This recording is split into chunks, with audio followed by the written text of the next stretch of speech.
नमस्कार, मैं हूं डॉक्टर दीपक मणि नायक और आप देख रहे हैं अपना यूट्यूब चैनल मेडिकल गुरु।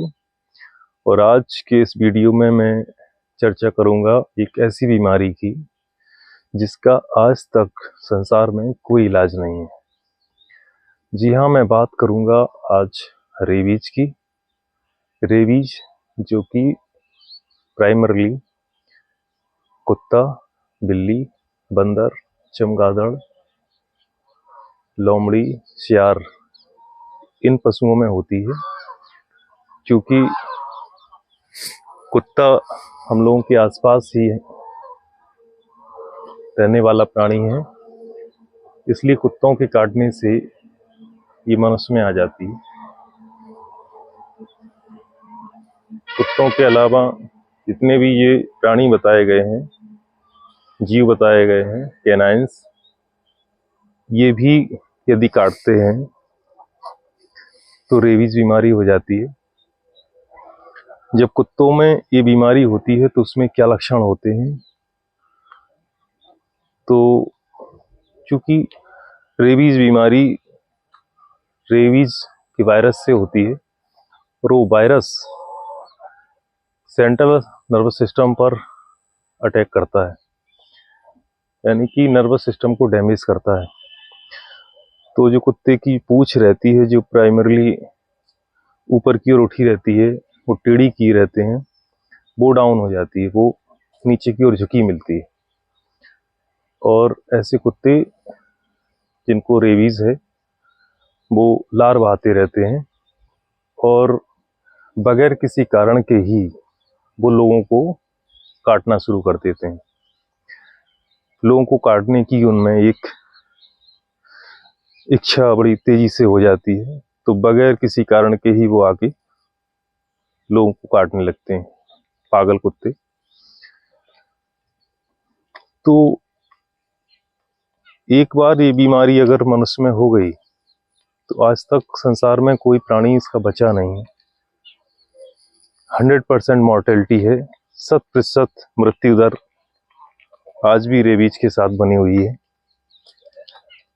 तो जैसे ही कोई पागल कुत्ता या ये जो जानवर और बताए गए हैं वो मनुष्य को काटते हैं, तो हमें pre exposure, post exposure prophylaxis, यानी कि काटने के तुरंत बाद जो हमें बचाव करने हैं, उसके लिए WHO ने गाइडलाइंस तैयार की है। उसमें कैटेगरी 1 है जिसमें कुत्ते ने चाट लिया है लेकिन कोई घाव नहीं है, कोई ब्लीडिंग नहीं है और स्किन इंटैक्ट है। तो उस केस में अपन को कुछ भी करने की ज़रूरत नहीं है, सिंपल वाटर से उसको वॉश कर लेना है। कैटेगरी 2 है जिसमें स्किन पर एब्रेजन्स हैं, स्क्रैचेस हैं और कुत्ते की सलाइवा उस पर पड़ी है लेकिन ब्लीडिंग नहीं हुई है। तो ये कैटेगरी 2 के लिए वुंड को आपको वॉश करना है सिंपल वाटर से या सोप के साथ में, कोई भी साबुन हो सकता है।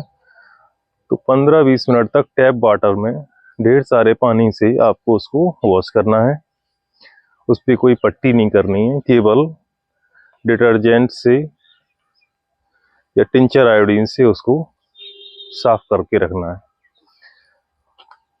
तीसरा, उसमें वो एंटी रेबीज वैक्सीन आपको ले लेनी है, जिसका शेड्यूल मैं अभी बताऊंगा। जो कैटेगरी 3 है, इस कैटेगरी 3 में स्किन एब्रप्ट है और उसमें ब्लीडिंग है, घाव बड़ा है। तो कैटेगरी 3 ज़्यादा डेंजरस है, इस पे रेबीज होने के चांसेस ज़्यादा हैं। इसलिए इसमें वुंड की सफाई जैसे बताई गई कैटेगरी 2 में वैसे ही करना है। एंटी रेबीज वैक्सीन जैसे कैटेगरी 2 के लिए वैसे इसमें है। इसमें एक चीज़ जो जुड़ जाती है, बढ़ जाती है, वो है एंटी रेबीज इम्यूनोग्लोबुलिन्स, तो वो जरूर ले लेना है। तो एंटी रेबीज वैक्सीन का लेने का शेड्यूल मैं बता देता हूँ। तो वो है कि जैसे ही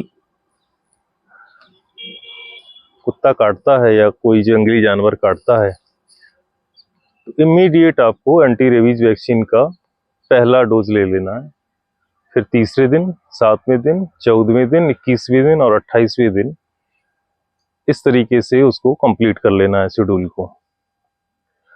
anti rabies vaccine easily government hospital में अवेलेबल है, तो आप वहाँ पे जाके उसको ले सकते हैं। यदि घाव पुराना है और एंटी रेबीज वैक्सीन आज तक नहीं ली है तो भी ऐसे ही मान के चलना चाहिए कि वो आज ही काटा है और उसको आज ही लगवा लें उसी शेड्यूल के अकॉर्डिंग।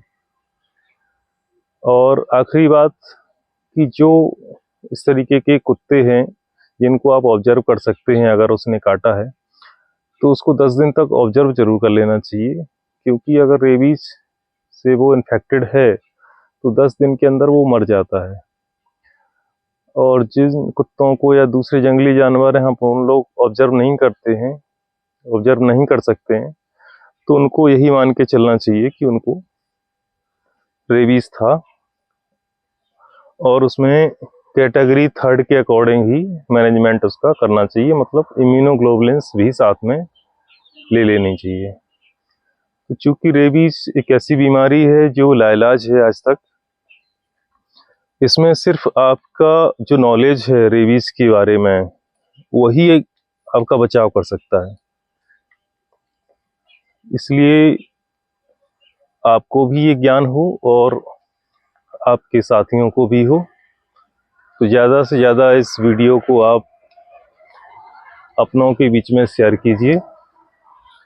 आज की बात इतनी ही। कल नई जानकारियों के साथ, नए वीडियो के साथ आपके पास फिर आएंगे। तब तक के लिए नमस्कार।